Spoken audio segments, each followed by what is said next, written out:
I just want y'all to know I had absolutely nothing to do with that intro. I did not even want him to do it, but nobody listens to me around here. Hi, my name is Stacy. I'm a stay-at-home mom. My daughter Annie is 2.5, and she's in the back having a big old time because she likes to see other people besides her mommy. That was my husband, Barry. His shirt says my wife rocks, but mine says my husband rocks. So, I'm going to teach you today how to live frugally. For most people, that starts with Oh, hey, Karen. Sorry.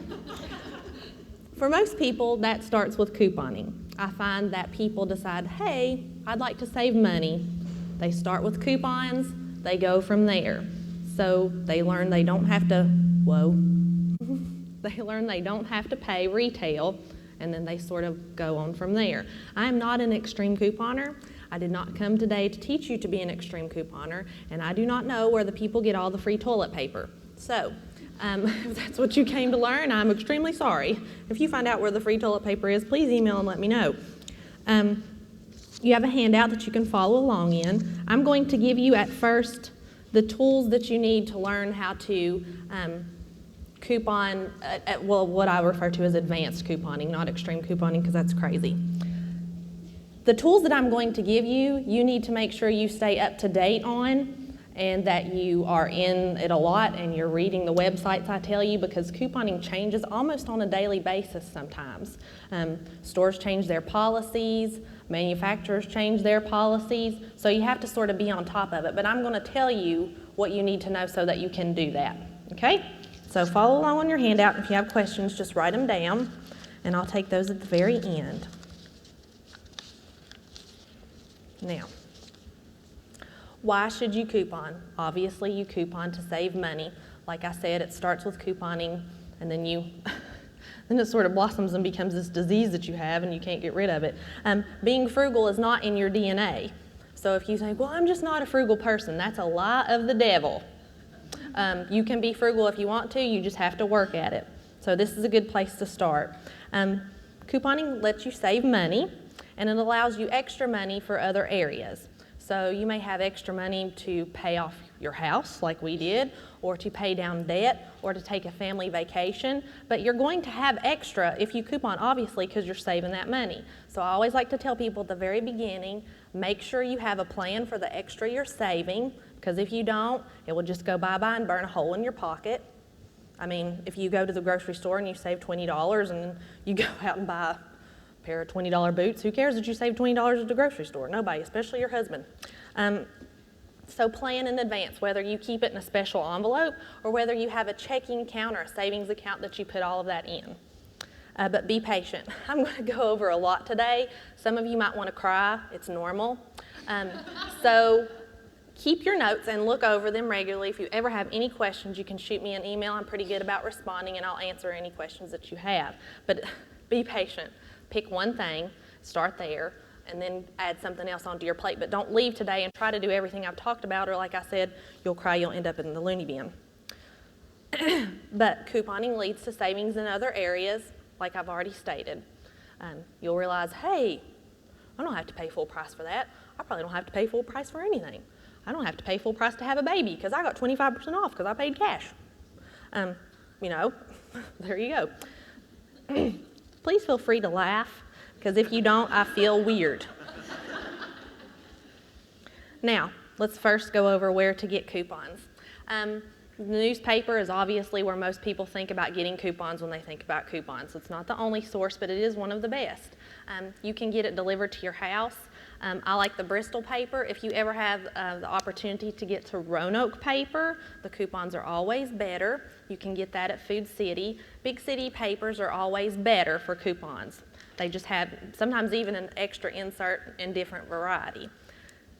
If you buy your newspaper, this is sad, if you buy your newspaper out of one of the, you put your money in, you open the door, and you pull your paper out and the lid shuts back. Before you let the lid shut back, make sure your inserts are in there. People have gone hog wild and pig crazy, and they pay for one paper and they pull all the inserts out. It's coupon thievery. So before you close the lid, open your paper and make sure all your inserts are in there, because you don't want to pay for a paper and then not get your coupons. It's a sad fact of life. Now, websites right now are the huge thing for printing coupons. You don't have to print in color. Anytime I print a coupon, I print in black and white to save on ink. I even print on the back of scrap paper because they don't care if there's something on the back of your printed coupon. Think about it, the coupons you cut out in the Sunday paper, there's stuff on the back of that. So try to save even when you're printing. My favorite place to print is coupons.com. That's on your helpful websites handout. Should be towards the back of your, yeah. That's my favorite place to print because you don't have to sign up. A lot of places you go to print coupons will want you to sign up and create an account and put in your email and your social security number and the color of your eyes and all that mess. I ain't doing that. I don't really care for that. If I have to jump through a lot of hoops, I'm usually not going to print there. If it seems weird, don't print, okay? Just sort of follow your, this seems a little bit fishy, sniff and go on. Smart Source and Red Plum are the two people who put out the inserts in the Sunday paper, well, two of them. You can also go to their websites and print coupons there. Sometimes they're the same, sometimes they're different, so you can check it out and see if you want to print multiples of the one that came in the paper. Coupons Inc. is, you have to actually follow the whole URL that I gave you right there. It's a list of manufacturers' coupons that are available on a manufacturer's website. It's not all inclusive. It's a pretty good list though. So it's this one website that has lists of like Soft Scrub, Kleenex, Juicy Juice. And then you would click on that link that will take you to the manufacturer's website so you can print. So you're not hopping around at all these manufacturers' websites just to see if they have a coupon for you to print. Always print a coupon that you think you will use when you see it, because if you wait until later, it will be gone. Manufacturers set limits on how many times coupons can be printed on their website, on coupons.com, on any of these places. So they may say, okay, coupons.com, we'll give you 100,000 prints. And after that coupon's been printed 100,000 times, it comes off that website, and then you don't have it because you waited to print it. But only print it if you're sure you're going to use it. Don't print it and waste your ink if you're sort of, I might use it, I might think about it. So go ahead and print it. You can buy coupons off eBay. Stacy's stance on that is, I don't think it's cool. If you read the fine print on any coupon, it says void if sold, copied, or transferred. So the void if sold is pretty, plain to me. People get around it by saying, well, I'm charging you for my clipping services, my time. Well, if you want to break the law, honey, you're going to find a way to break the law. So I try to take the high. But if that's cool with you, go ahead and buy your coupons off eBay. Get your $1 off coupon for 20 cents. But I'm not going to do it. Recycle Bank is not on your list, but I added it. If you like to buy organics, Recycle Bank's a good option for you. It's a program that you sign up for with your email, and then you can re-sign in later.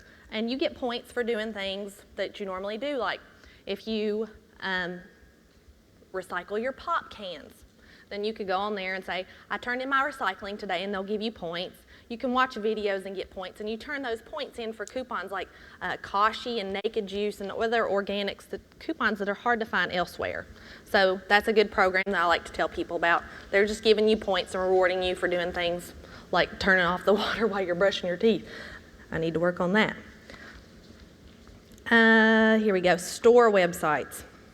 Food Line, well, Food Line's going out of business, but Food Line, Kroger, Family Dollar, Dollar General, Target, almost any store that you go to, you can go to their website and see if they have coupons to print. Just about, I can't really think of anybody that doesn't have them now. So just go there and check them out and see what you have. First time you ever print a coupon on your computer, you have to install coupon printer software. It's not spyware, it won't spy on you in the shower, take your social security number, or anything like that. It's pretty safe. The first time you try to print, you'll hit print and it'll pop up and say, you need to install this software. It's pretty safe. My husband Barry's the computer Nazi. If it wasn't okay, it wouldn't be on my computer. So just go ahead and install that. You do it one time, you never have to do it again. So the first time you ever print, you're done, unless you switch computers. If you ever have a problem trying to get a coupon to print and you're using Firefox or Internet Explorer, you can just switch to a different browser. and it will usually print then because some coupons are a little bit picky as to which browser they'll print in. Now, emailing companies is my #1 favorite way to get great coupons. If you have a product that you love, that you use all the time and you can never find coupons for, or you use it so often you go through your coupons really fast, you can sit down at your computer and say, you go to their website and you hit the contact form and you say, "Dear Mr. Clean, I really love your stuff. You get my whole house clean. I think your shiny head is sexy. Please send me coupons. Amen." So they really like it when you tell them exactly what it is that you like about their product. If you're nice to them and you say, "I like it, will you please send me more so I can buy some more?" About 75 to 80% of the time they're going to send you a high dollar coupon that you wouldn't have had if you didn't take a minute or two to send them an email and ask. Now, sometimes they'll say no. Sometimes they'll send a coupon for something for free or a really high dollar coupon. Domino's Sugar will send you a coupon for a free bag of sugar. And all you have to do is sit down and send them an email and say, "Hey, would you please send me a coupon?" Just takes a few minutes of your time. Don't sit down and write emails all day long to all these companies, but if you have a few minutes here and there, just pick a few places and email them. It usually pays off for you. Blinkies are the dispensers that are actually attached to the display. They're called Blinkies. If you start reading coupon websites, that's what they're referred to. So you can pick those out. Those are almost always manufacturer's coupons, so you don't have to use them at Food Line. If you pull it out, you can take it to Kroger if they're having a better sale. There's no limit to how many you can pull out. You get that question on a regular basis. If you want to use 10, pull 10, or you can take the 50 that your toddler just pulled out for you. And pat them on the head and say thank you. Peelies are the coupons that are found on the actual product. If you find those and you don't have another coupon that you're already using, go ahead and pull it off and put it in your stack to give to the cashier. Because she's not going to do it for you. You're going to get home and that Peely's still going to be on there and you're going to be mad. Been there, done that. Magazines right now are huge for putting coupons out. You'll find them in Family Circle and Woman's Day 2 and 3. Don't go out and buy an issue of Woman's Day just to get their 2 coupons, but if you're at the doctor's office and it's still in there and didn't expire 10 years ago, then go ahead and pull it out. We all know it's going to be in there until it fossilizes. They don't really care. If you're looking through a magazine and there's a page missing, that means I was there before you. Now, if you're really serious about getting into couponing, this is one of the best magazines that you could think about buying. It's chock full of coupons. It's all you. It's only sold at Walmart. It's cheaper if you actually get it sent to your house. The subscription is cheaper. I think it's less than $2 if you buy it off the rack at Walmart, but they're the only place that sells it. As you can see in this one, it says it has 56.76 in coupons inside. So you paid $2 for this and you got this much in coupons. If you brush your teeth, this is a good investment. You can get free toothpaste at CVS all the time with this magazine. So you flip through and off the first couple of pages there's a little list and it tells you what coupons are in this issue. And what page they're on and how much they're for. So if you were buying it off the rack every month, you could look at this list and see if you thought you would use them. If you didn't, you wouldn't have to buy this issue, but it will pay for itself very quickly. I almost asked if there was any questions, but Barry would kick my hiney.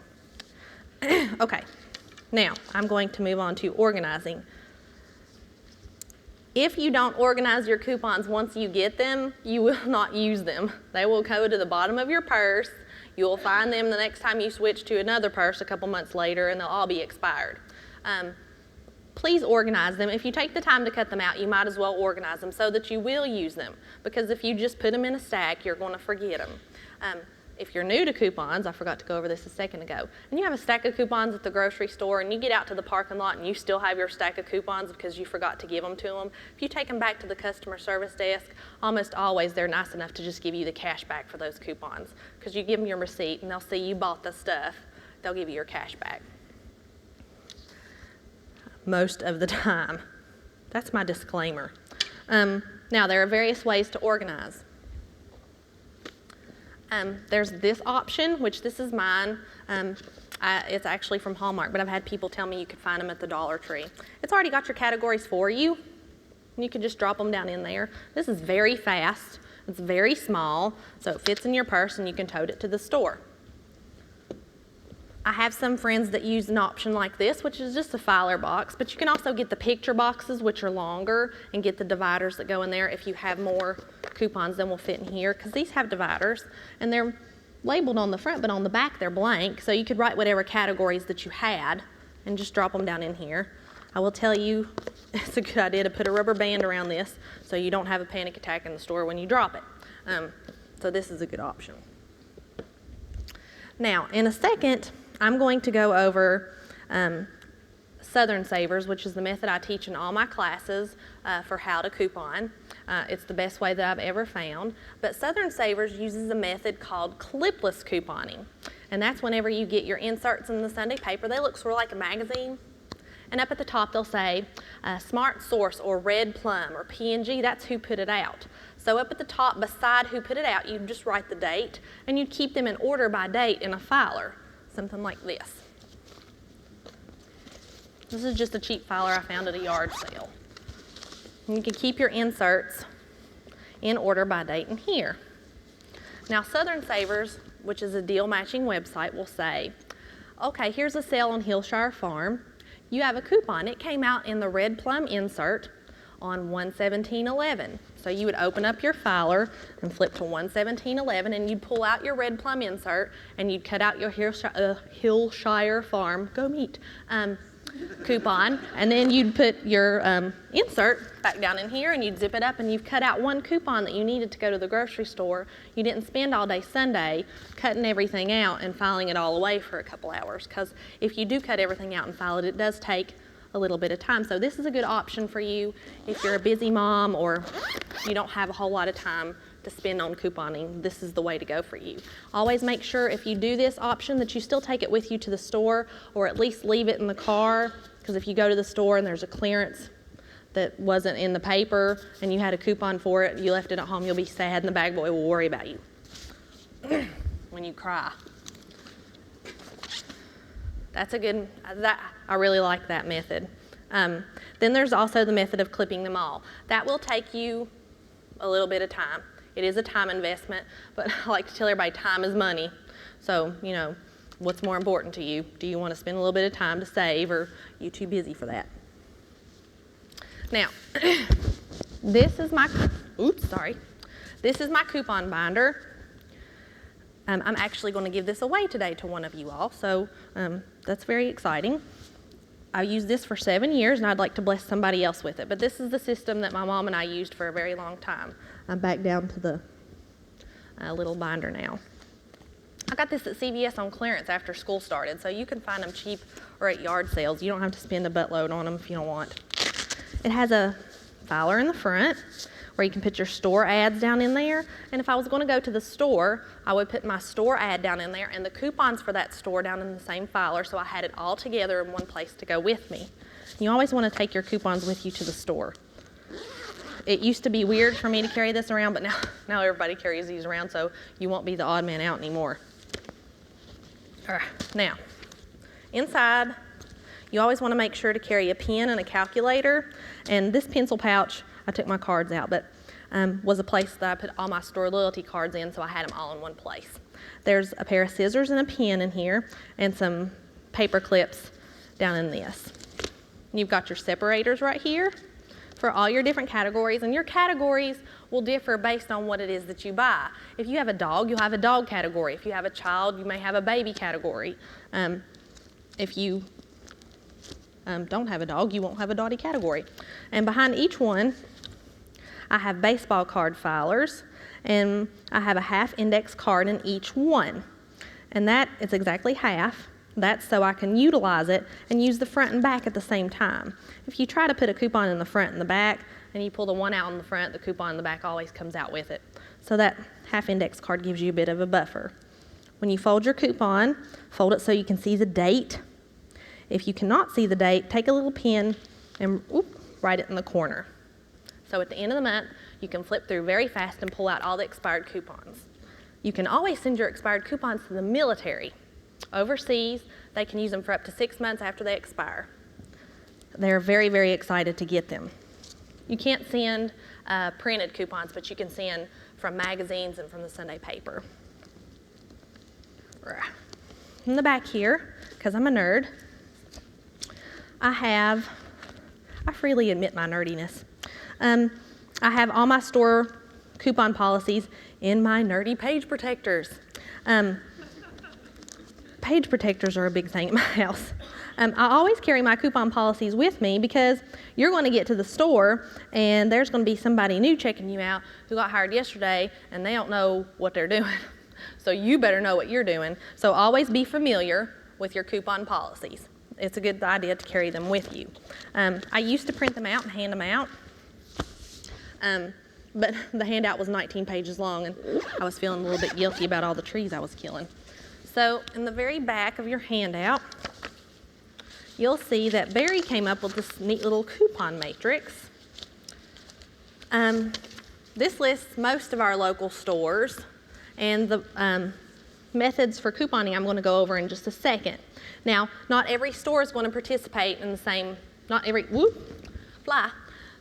store will do the same thing. So right here I'm going to tell you, does this store accept competitor coupons? Probably not. If there's no check, they don't do it. Now, this updates regularly because stores change their policies so often. If it does change, I update it on my website. There is a tab at the top called Couponing on my website, which you have the little card, which you will see this if you click on Coupon Matrix, and Barry updates it for me whenever anything changes. If you click on this on the website, there's also at the very bottom of the page, you'll see all these stores and their logo, and if you click on their logo, that will take you to the coupon policy where you can print it yourself. So you don't have to run around and look for them. That's where I've put them for you so you can find them really fast. Since extreme couponing, the TV show has become so popular, people are going crazy and buying 100 of everything even though they don't use it. And so that's why stores are really cracking down, and that's why the policies change pretty often. Now, you have to find the way that works best for you, for your organizing. Like this worked for me for a little while, but now I'm back to this. You might like clipless couponing, or you may like this option best. But you have to find what works for you, or else you're not going to use it. My mom has rheumatoid arthritis, so her hands don't get in and out of those little baseball card filer holders very well. So instead of those, she has a page protector, because she's nerdy like me, behind each of her categories, and she just drops all her coupons for that category down in there. And she can pull them out in one stack and flip through them faster, and that works for her better with her hands. But it's like a woman's underwear drawer. No two women organize their underwear the same. You don't want some other woman up in your underwear, so don't let some other woman tell you how to organize your coupons.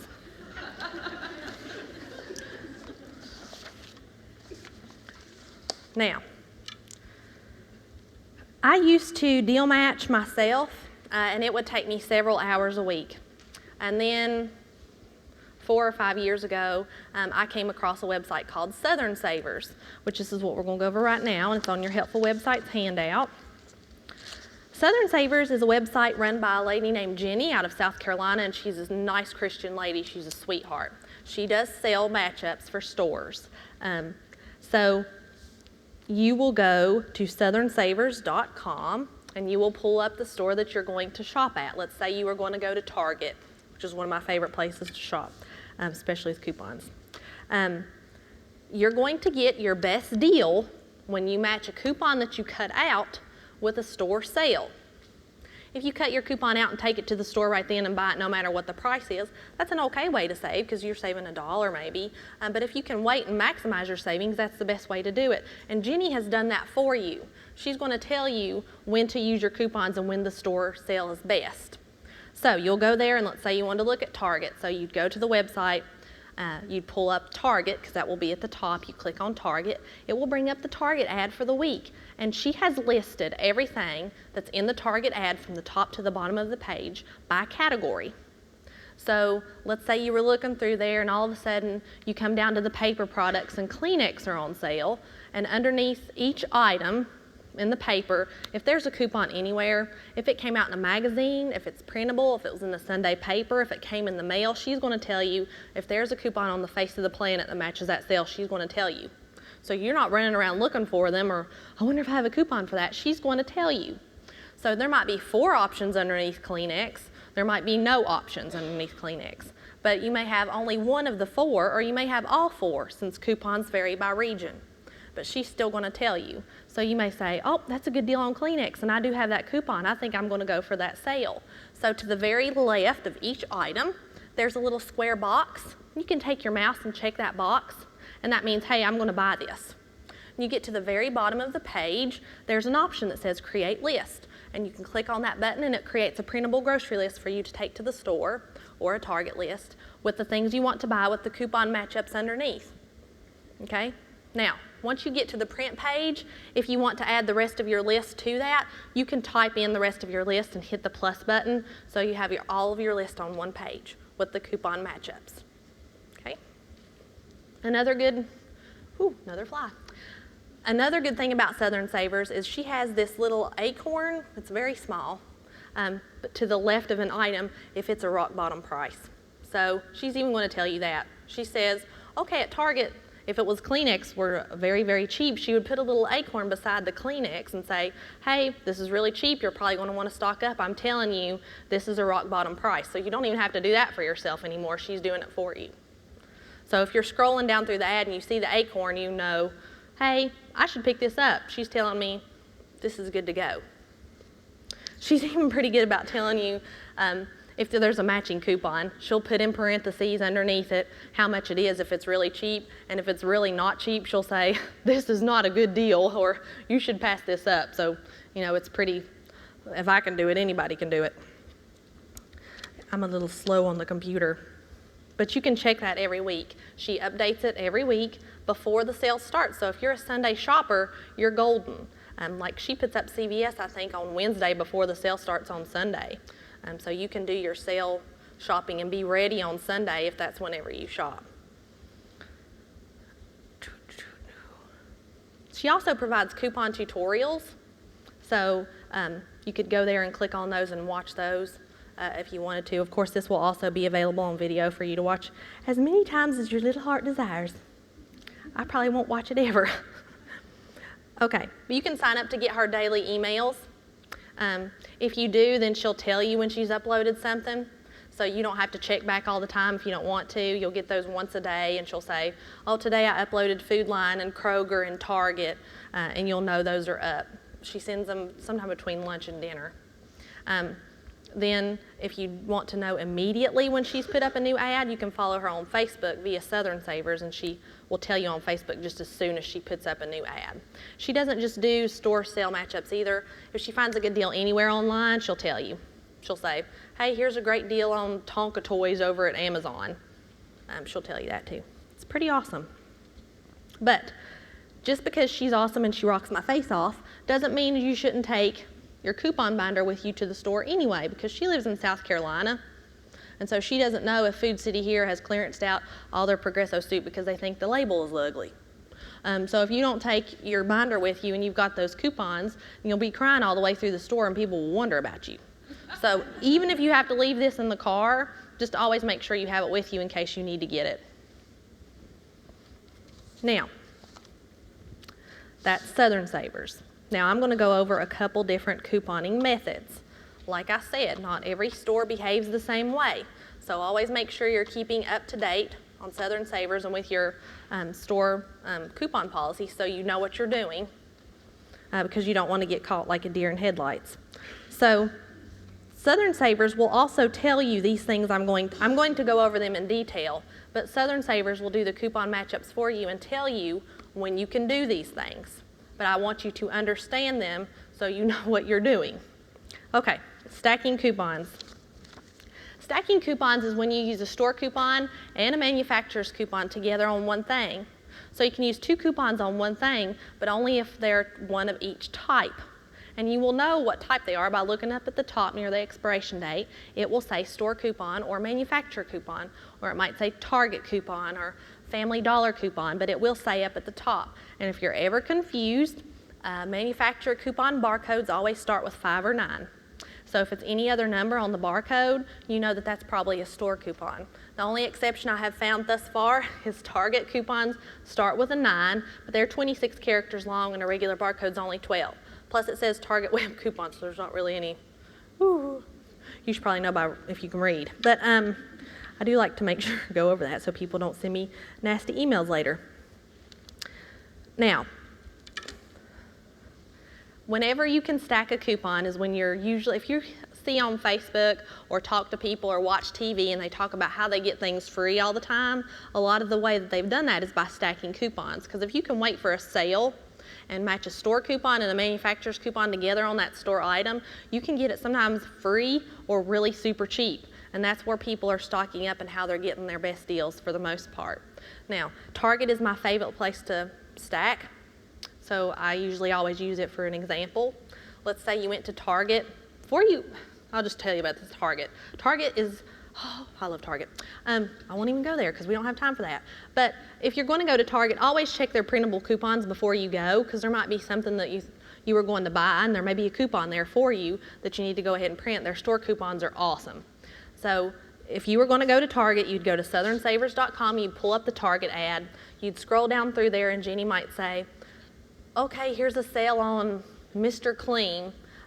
Here's a Target web coupon. She'll give you the link to go and print, so you don't even have to look for it yourself. She'll give you the link, you can click on it and go there and print it. It's pretty stinking easy. And then right underneath that, she'll say, and here's a manufacturer's coupon that came out in the Sunday paper. And then underneath that, in parentheses, she'll put, you can stack these, you pay 2 cents. You pay 27 cents. She's going to tell you when you can stack. She's going to tell you where the 2 coupons are to find so that you can put them together on that item. So that's how stacking works. For the most part, I have found it's not grocery stores that allow stacking. It's stores like Family Dollar and Dollar General, Target, those types of places, but not food stores. Now, buy one, get one free. It's one of my favorite sales of all time, especially if it's on shoes. But you never find shoe coupons, which is very sad. Buy one, get one free. A sale of buy one, get one free essentially means that both items are half off. Because when you think about it, you're getting the second one free, so you can just chop the price in half, so you're paying half for each item. At a grocery store, if they have buy one, get one free, you don't have to buy 2. They ring up half at the register, so you could just buy 1 if you wanted, or you could buy 3. You can buy however many you want. At stores like CVS, Target, and Walgreens, if they have buy one, get one free, you do have to buy 2 because the second one does actually ring up free at the register. If you ever forget your second one for free, I do that all the time, you can take your receipt back to the store and say, hey, look, I forgot my free one, and they'll look at your receipt so you didn't get it and give it to you anyway. I do that with batteries all the time. CVS has good deals on batteries. A buy one, get one free coupon, however, always requires that you buy 2. So a sale doesn't, but if you have a coupon, it means you have to buy 2 no matter where you're at. Okay? Anytime you find a buy one, get one free coupon, you need to cut it out or print it. Don't ask any questions. Just do it. Just do it, okay? Print the buy one, get one free coupon anytime you find it. They don't come out very often, and you can get free stuff that way. Also, make sure to refer back to your matrix whenever you're wondering how certain stores handle buy one, get one free. So I'll go over a couple scenarios. At some stores, you can use a coupon with a buy one, get one free coupon and just buy 2 items, okay? So you would get 2 items with your buy one, get one free coupon. They would ring them up. You give them your buy one, get one free coupon. They would also let you use a coupon on the one you paid full price for.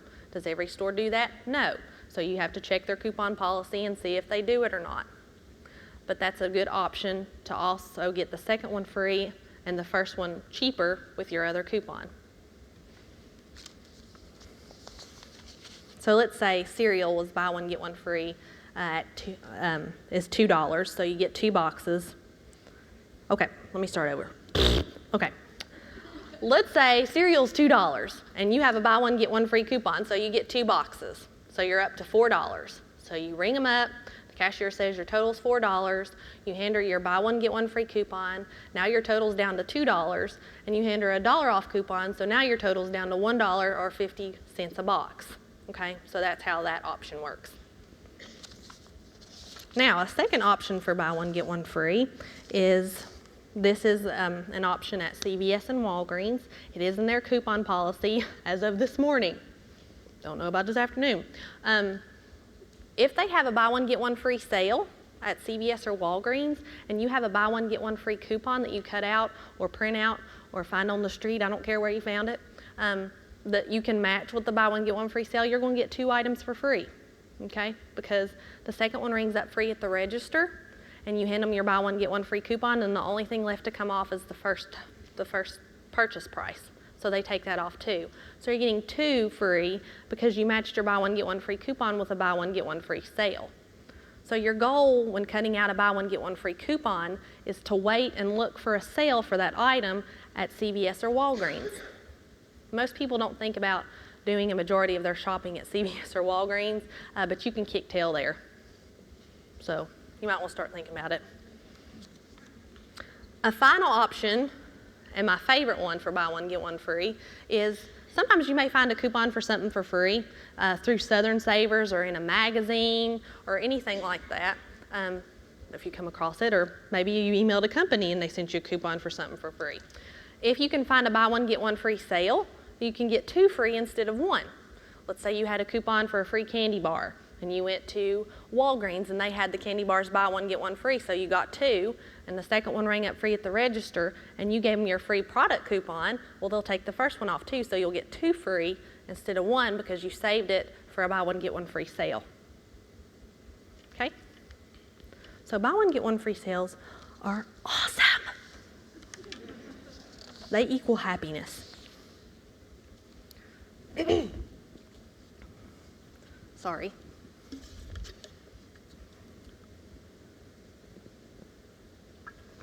Every time I have this in the car, Barry always hits the brake, and I have it all over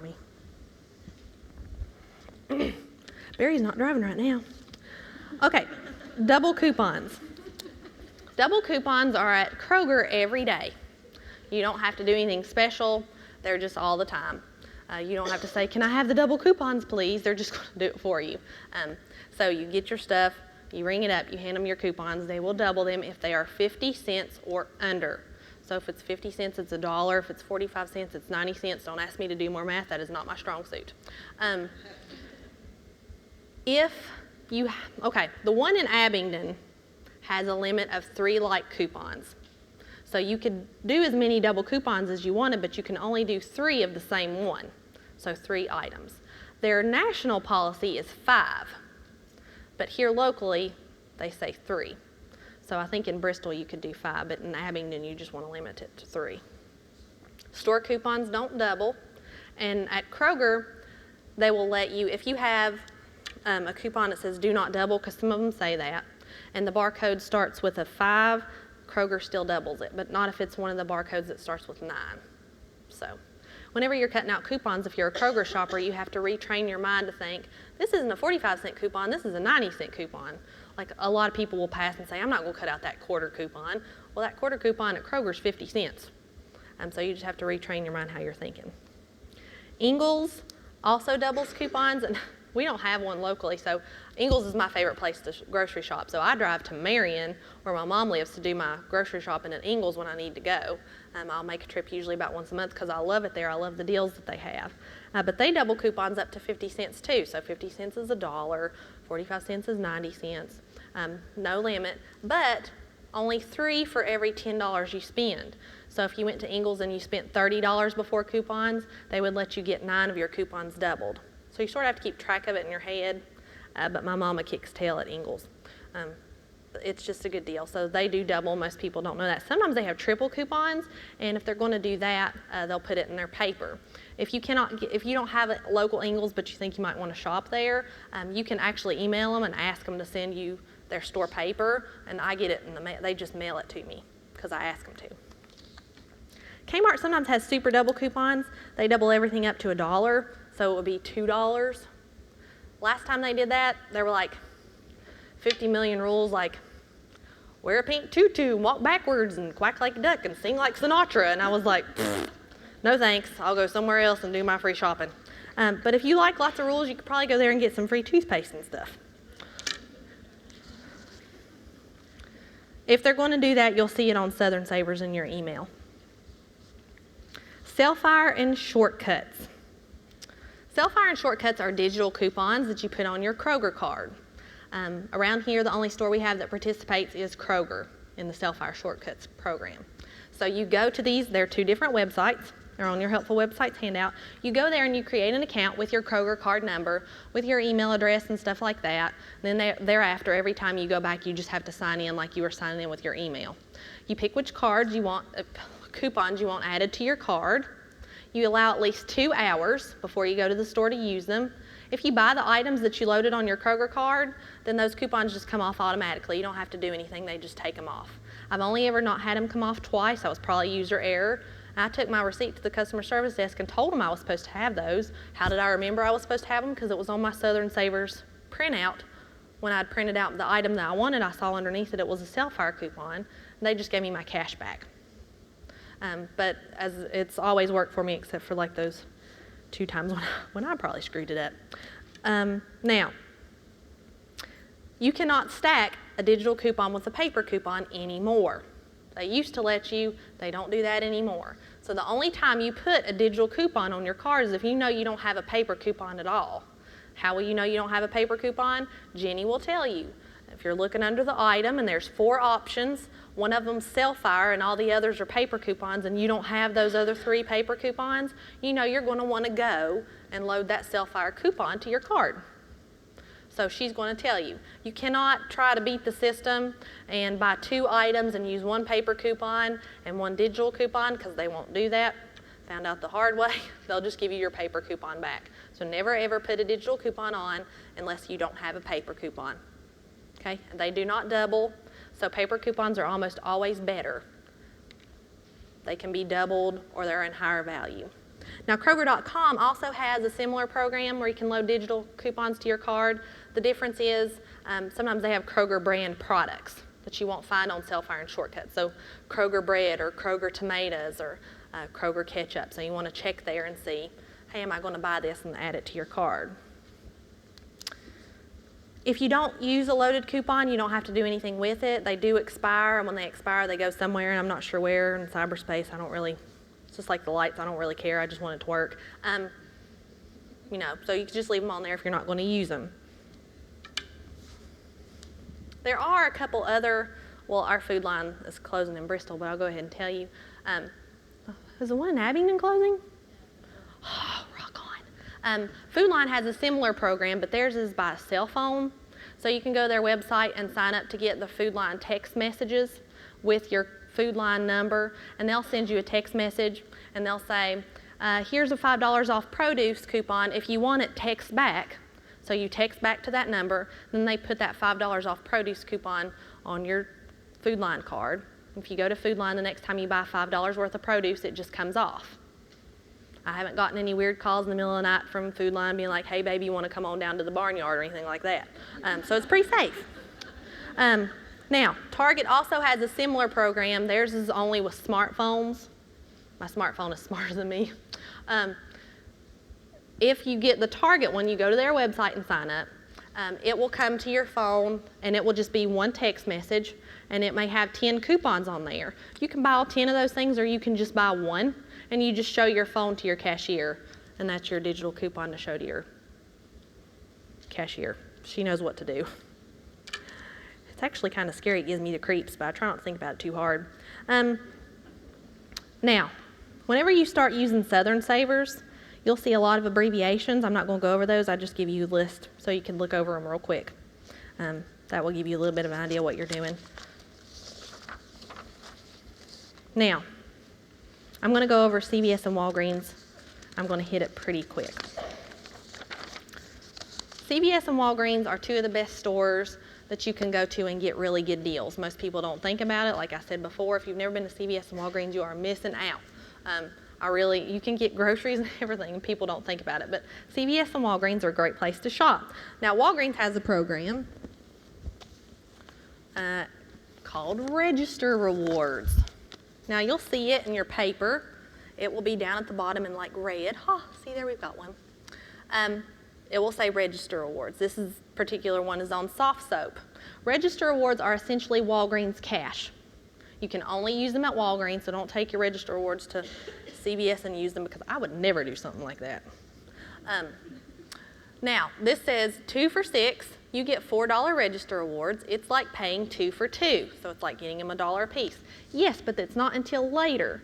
Initially, you're paying 2 for $6. You check out and you pay, and then they're giving you $4 to use on your next trip. So it's an incentive to get you to come back. They're actually giving you great deals so that you'll come back and shop there again.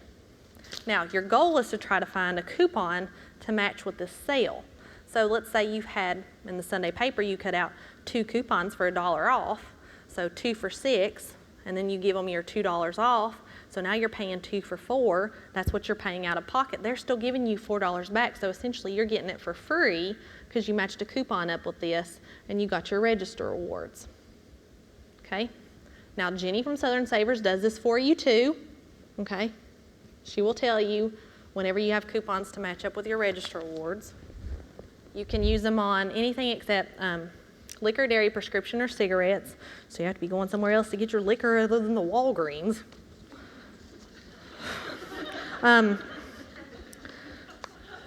Do people really go to Walgreens for? I'm not even want to go there. But some people worry about letting their register rewards expire because they're only good for 3 weeks. And if you're not going to go back in 3 weeks, then they would expire. So a good rule of thumb, if you're not going to go back before they expire, would be to have 2 transactions in which you buy all your register reward items in the first transaction, and then you have a second transaction with your other sale items, and you pay with your register rewards so that you're using them all on the same day and they're not going to expire. Okay? Now, that being said, register rewards cannot be used on the same thing that you just bought. They don't have a card at Walgreens, so they can't track what you have already bought. But you can't get register rewards for Colgate and turn around and buy more Colgate and pay with your register rewards. That's not cool. They either won't let you do it or you won't get your second bout of register rewards. Okay? So anytime you have a register reward, you need to use it on something completely different to make sure that, you know, they won't kick back and you won't get more, or they won't let you use it. Walgreens also stacks.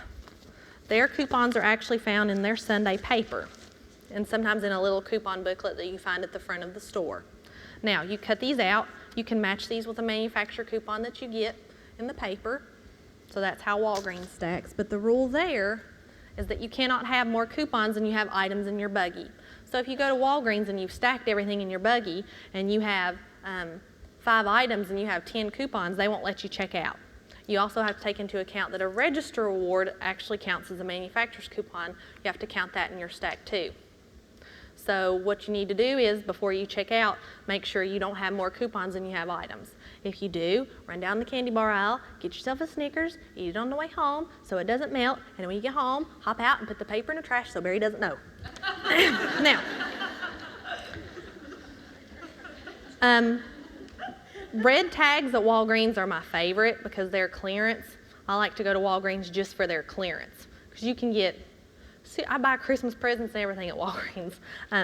So you want to look always for the clearance red tags at Walgreens. I've even found lots of things I can match coupons on just by looking for those little red tags, and they stick out pretty fast. You can see them from far away if you're like me and you have the clearance vision. Now, CVS has a similar program. Theirs is called Extra Care Bucks, and I actually prefer Extra Care Bucks because there aren't as many rules. Walgreens has a lot of rules, and so I sort of buck under that. So I don't really go to Walgreens for the register rewards because it sort of makes me mad, if I want to be honest. Now, theirs is also where Walgreens is in red, CVS's ads and their Extra Care Bucks are in yellow, and you'll see them. They're pretty obvious. This one's on Scott paper towels. They're the same method. It's CVS cash that prints out after you check out to be used on your next transaction. You do not use it right now. So initially you're paying 2 for 10 for these paper towels, and they're giving you $2 to use on your next transaction. You can also use coupons on these. Jenny will do that for you. So she'll tell you and match these up for you. Now at CVS you do have a card. So down at the very bottom it will tell you how many times you can do this transaction. This particular one is 1. I can do this 1 time. sorry, it may say 2, it may say 6, but it's going to tell you under here how many times you can do it, okay? So you always want to make sure and take a look at there so you don't get sidetracked later. Now, CVS doesn't care what you use your extra care bucks on, and except liquor, dairy, prescriptions, or cigarettes, and you already know what I think about liquor. Now, CVS, you can get things for free a lot of the time, well, at Walgreens too. They'll say $1.99 Colgate, you get $1.99 extra care bucks. It's like getting this item for free. And they advertise it in their paper. It will say free and be in the yellow, and you're like, woo! If you can match a coupon with that sale, then you're actually making money. Let's say you had a $1 off coupon, so you'll pay 99 cents. They'll still give you $1.99 back. You made $1 by buying your toothpaste at CVS. Okay? They still give you the money back even when you can match those coupons together. So you use them on the second one. They're also good for 3 weeks. So if you're not going to be back, you can buy all your extra care bucks in one, have a second transaction where you buy your sale items and pay with your extra care bucks. Okay? So you don't let them expire. CVS, at Walgreens, if you lose your register awards, you're just done. They don't have a number on them or anything. Anybody can use them. At CVS, you are the only one that can use your extra care bucks because it's tied to your card. If you lose your extra care bucks, it's okay to freak out and cry and have a cow. Then when you're done having your cow, call the 1-800-CVS number and say, blubbering through the phone, I lost my extra care bucks, I don't know what I'm going to do. They'll put them back on your card for you because they can pull up your account and see you haven't used them. They'll just issue them back to your card, and when you go back to the store the next time they scan your card, your extra care bucks will print again at the bottom of your receipt. Okay? Now, CVS also has store coupons. This is exciting. Are you ready for this? They print out at the magical coupon kiosk. When you walk in the door at CVS, there's this tall coupon kiosk, and you walk in and it goes, ah, and it's over here in the corner, and you walk up and you scan your extra care buck card, and they just come out. It's like some kind of miracle. And they just, you might get 10, you might get 2, you might get 1 on hemorrhoid ointment. You never know what you're going to get. Nobody will get the same thing, and I'll scan mine and get something, and my mom come after me and scan hers and get totally different coupons. So it's on a rotation basis. They're not tracking you like Big Brother on what you buy. You might get baby diapers or, like I said, hemorrhoid ointment, denture cream, who knows? You don't know what you're going to get. But you always want to scan it first, because a lot of times I've scanned mine and the coupon will print out on something I was already going to buy. If I scanned it whenever I was leaving, which would be silly, then I couldn't have used that coupon because I just bought it and, oh well, too bad for me. Sometimes they even print stuff out for free. Like, here's a free candy bar, or here's a free bar of soap, or here's some free hand sanitizer. So always scan your card. That's where you get your store coupons, and they do stack. Now, anytime you have a store loyalty card, you want to sign up on that store's website. So you want to take your store card, let's, for example, say CVS. You want to go to the CVS website and register your card number with your address and with your email most of the time, because they'll send you coupons in your email and in your snail mail.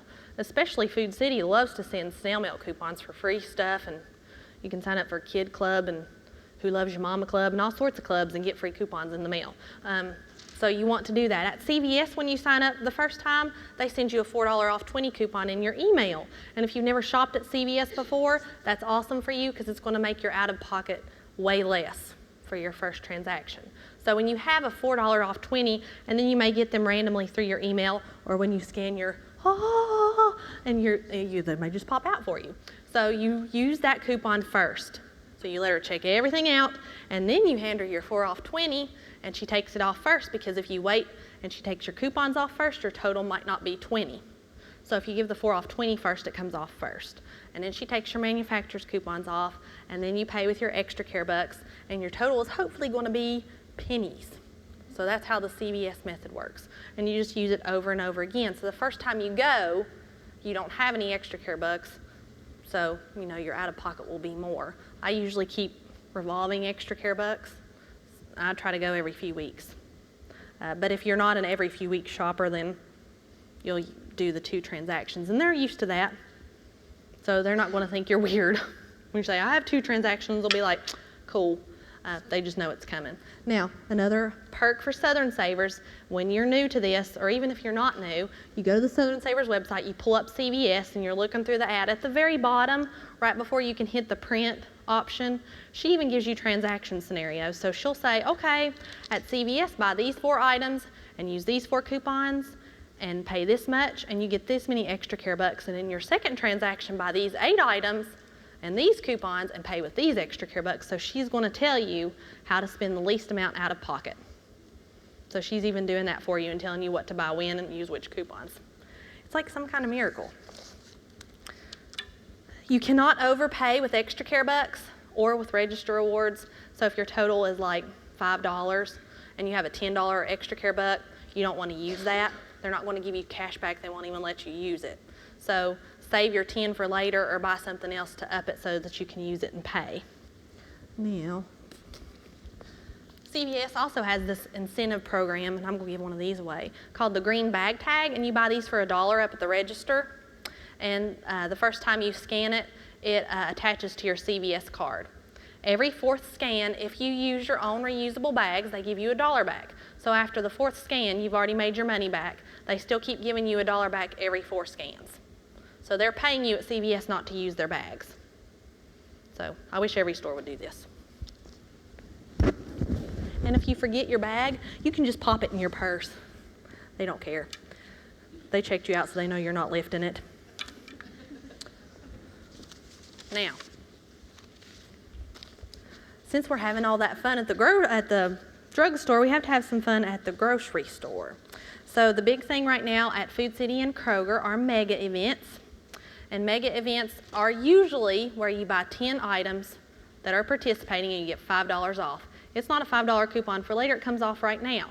You don't have to do anything special, all you have to do is buy 5 that participate. Here's an example in this ad. All those lovely things. Now, I don't have to go and buy 10 Moore's corn chips if I don't want to. I mean, if I do, that's cool, I love corn chips. Or 10 Vidalia onions. I can just buy 2 onions and 2 cottage cheese and 2 bits, just as long as I have 10. I don't have to buy 10 this and 10 this like you do. People, also in a 10 for 10 sale at Food Line, you don't have to buy 10 of those either. You can just buy 1. It's a ploy.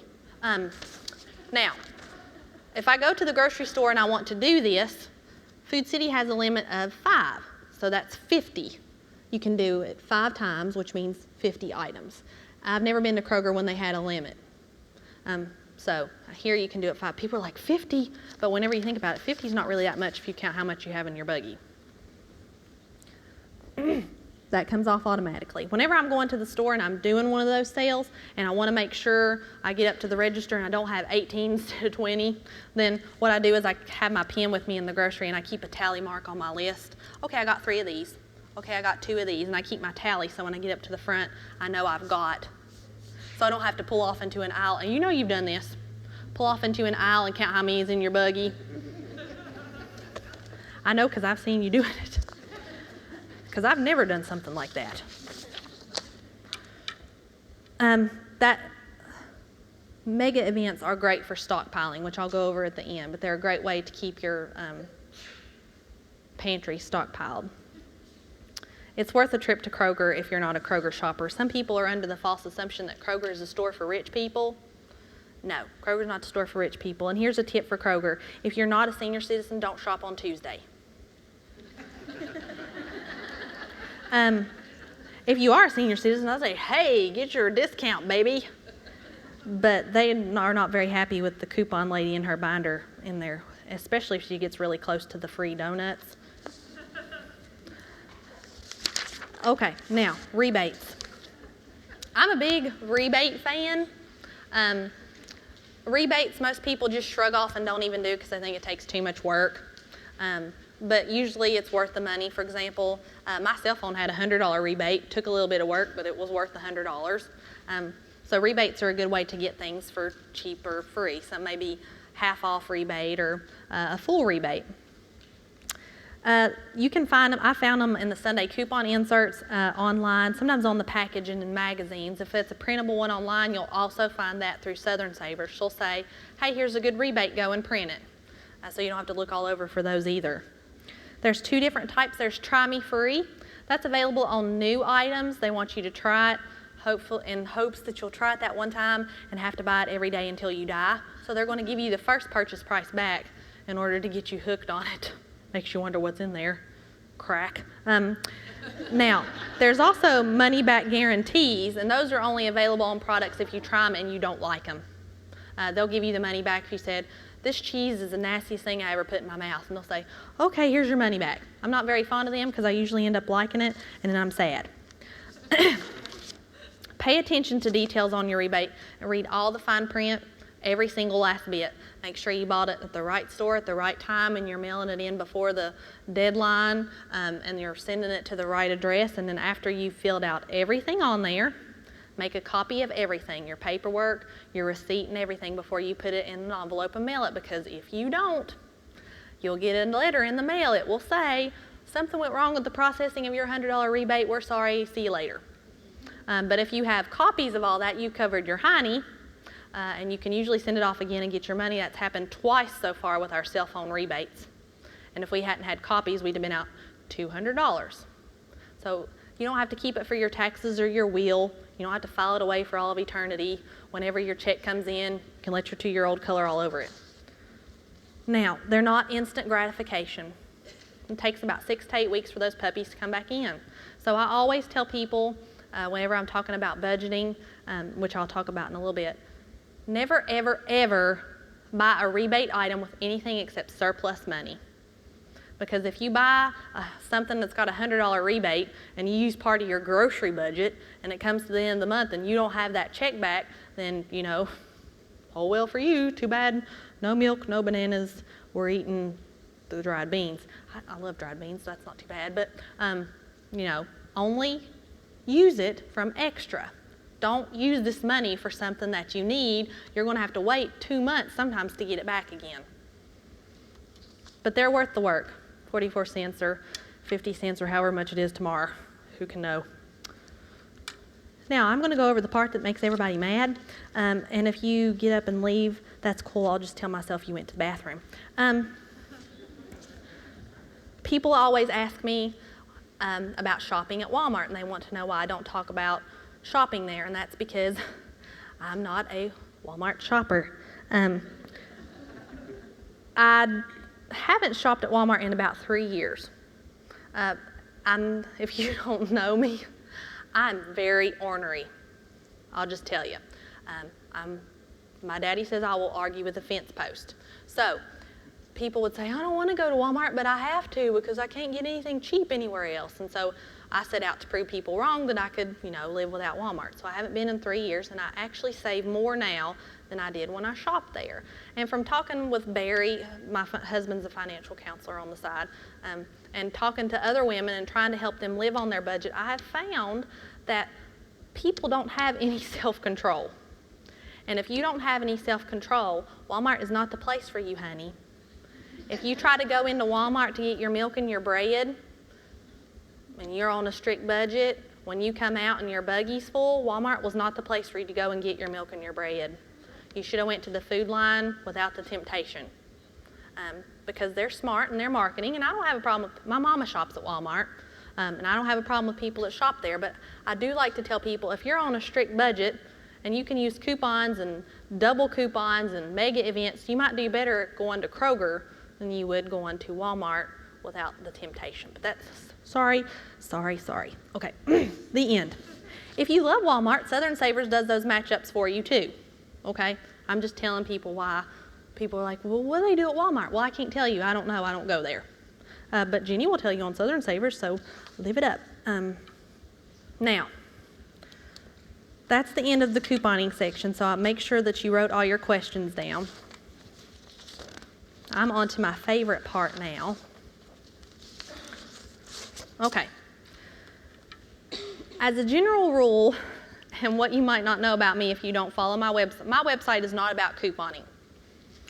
Stacy Makes Cents is about living frugally, making stuff at home and cooking from scratch and being silly and having people tell you you're gross because you use hankies, because that happened to me today. Now, I don't use many coupons anymore. March last year, so almost a year ago, we switched to a different way of eating where I cook mostly from scratch and try to eat more whole foods. So I don't use many coupons because most coupons aren't for scratch ingredients or that type of thing. They're for processed foods and that kind of thing. And I've tried to switch to making things at home instead of buying them already made. So that's why I don't use many coupons anymore. But I still think they're a great way to save. I'm just not using them very much myself. Instead, I live this way, which I'm going to go over. This is just the tip of the iceberg, folks. I'm here to tell you some things you're going to read on my site. You'll be like, dude, that girl's crazy. She uses hankies. But frugal living for me is being a good steward of what the Lord has given me. So if he gives me a little bit and I squander it and I throw it away and I go over here and do all sorts of whatnot with it, it's biblical that if he gives you a little bit and you take care of it, he will give you more. But if he gives you a little bit and you go and hide it in the backyard, probably not going to get anything else.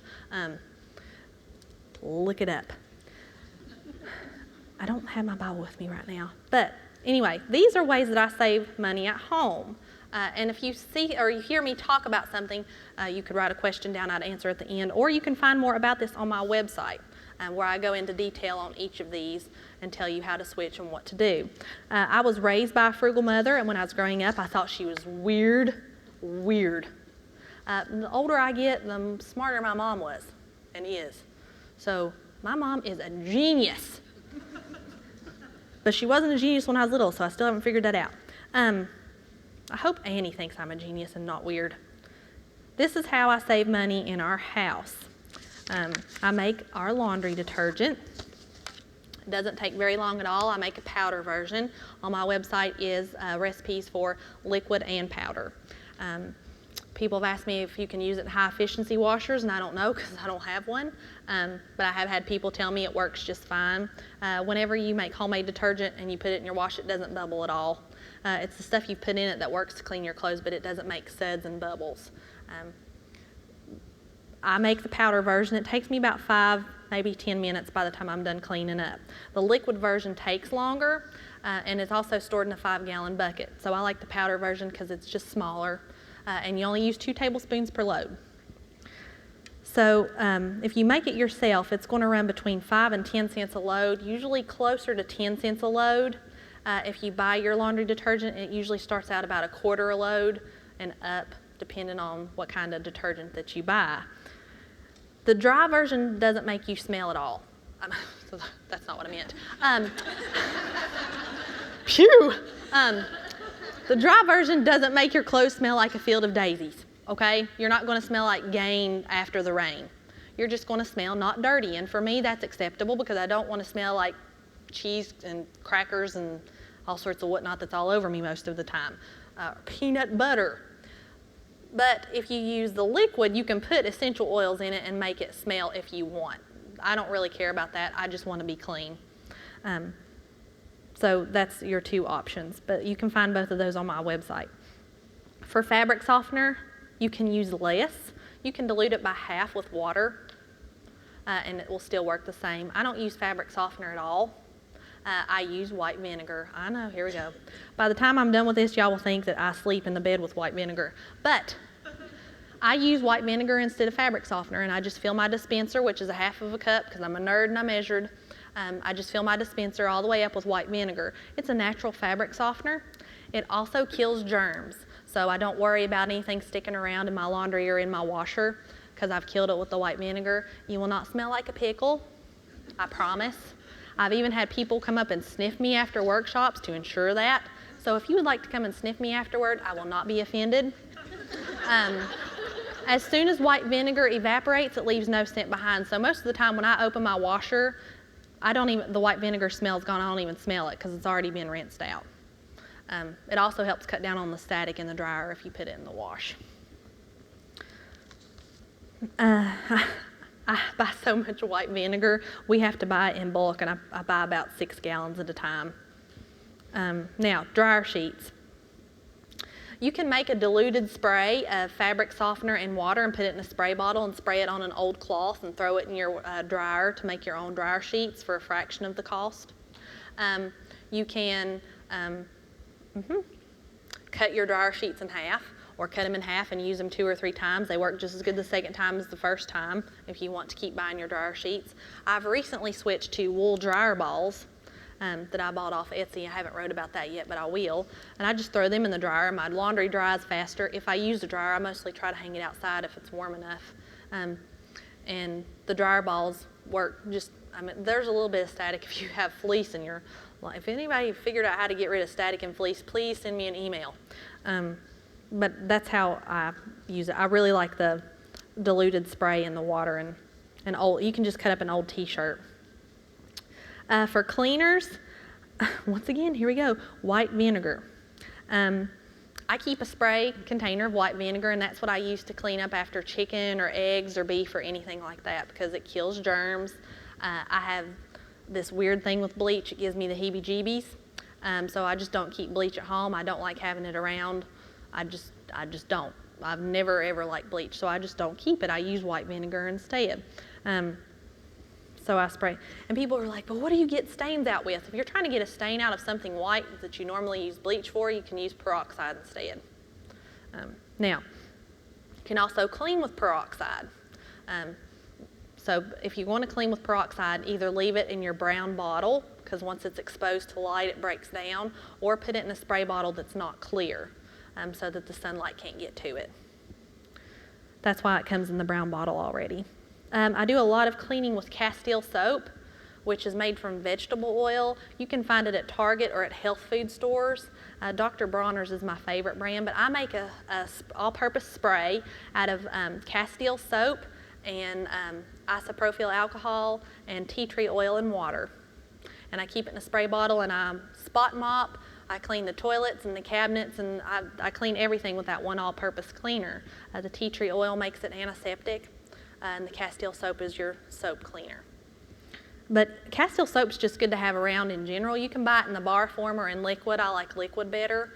You can wash your hair, your dog, your sink, your toilet, your dishes, your laundry. You can wash everything all with that one soap. It is more expensive, but it lasts a long time. It's very cost effective. OxyClean. If I need to get a stain out, I use OxyClean in the wash. I do not buy OxyClean. I buy Awesome Oxygen from the Dollar Tree. I did a side-by-side test. They performed exactly the same, so I quit buying the expensive stuff, and now I go to the Dollar Tree to buy my things.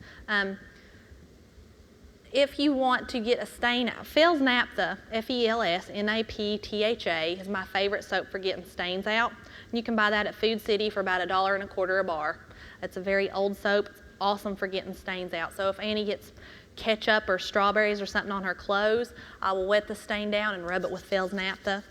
And then I put a scoop of OxyClean in the wash, and I can get that stain out almost every single time. Now, if it's already been washed and dried, it's going to be a little bit harder to get the stain out. You can try drying it in the sunshine. That will sometimes bleach it out a little bit. But Fels Naphtha and OxyClean are my 2 stain fighting techniques that I use. Borax is what I use in the laundry detergent, but I also use it for cleaning. It's really good for getting soap scum off. So is baking soda. So if you have soap scum in your shower and you need to get it off, scrub it with borax or baking soda. Don't mix things with white vinegar. That's my disclaimer. It makes bubbling fumes and stuff. Dangerous things, man. It can, I don't know. I read that on TV. I mean, heard that on TV. I didn't do it. Now, I also save money by using cloth things that most people use disposable for. I'm sort of anti-disposable. And this is where most people tell me I'm gross. And if you think I'm gross, that's cool. I'm used to it. I use cloth diapers for Annie. She was my cloth diaper baby. I spend about $600 on her whole stash from birth until she was potty trained. If you buy disposables, you'll spend about $1,200. And that doesn't include pull-ups. So I can use that on any other children that we might have. So I'll spend that $600 one time. And then I can, and this is the part that gets people, I can actually resell those whenever I'm done with them because they hold their value very well. Several of the ones that I bought for Annie were using, people were like, that is gross. I'm here to tell you right now, when I do a load of laundry on hot and I put white vinegar in there and I dry it in the sunshine, there ain't nothing left on that puppy. It's gone. It already evacuated. So I love cloth diapers. I've also been told that if your child is in cloth diapers, they potty train way earlier because disposables wick the moisture away and they don't know they've gone to the bathroom. When they're in the cloth diaper, they hit a certain age and they know they went, they don't like it. Annie was potty trained before she was 2. She was potty trained at 22 months. So, and she's my only child, so I can only speak from her. I also use surgical huck towels instead of paper towels. I keep paper towels. It may take me 6 months to go through one roll. I use them for cleaning up grease and doggy puke and stuff like that. But I use surgical huck towels that I bought off Amazon. They're the same thing the hospital uses. You can use them for anything you'd use a paper towel for, and I just wash and reuse over and over again. I have one stack of 12. I've used them now for over a year and they still look brand new. They're going to cost you about $1 a piece. I also use cloth napkins, and you just heard that I'm gross because I use hankies. People are of the false assumption that using cloth things makes your water bill go up, but for the most part, I've used a cloth napkin, it gets dirty, I toss it in a load with something else. I don't have a whole load of cloth napkins because if I did, I'd run out of napkins. I don't even have enough to make a whole load. So that's a false assumption. Reusable trash. I have this thing. I don't like to throw stuff away without using it again. I make all of our bread, so whenever my in-laws have bread, they save their bread bags for me because I figure if it was good for bread the first time, it's probably good for bread the second time around. So I just drop my bread down in there and I stick it in the freezer if I need to, or I just store it in that bread bag. And you can use bread bags for all sorts of things.